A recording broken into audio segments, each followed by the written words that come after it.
Hello Odooers, welcome back to our channel Devintelle.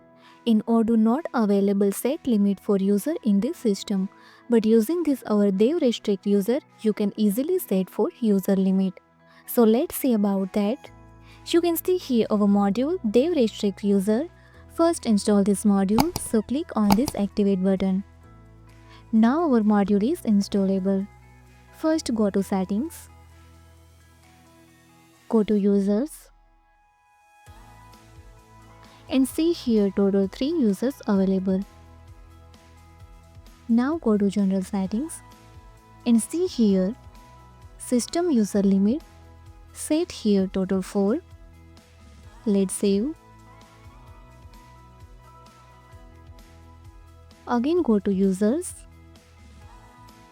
and create new like Walter and add Gmail. Let's save.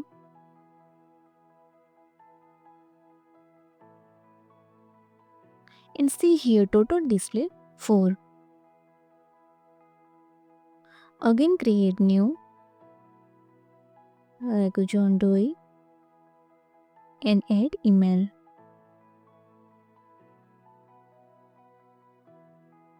Let's save. So you can easily see here now display this validation error that only 4 users are allowed in the system. If you want to create more than 4 users, then contact your administrator. Here display this validation error because I set limit total 4 and total 4 users already available in this system. Thank you.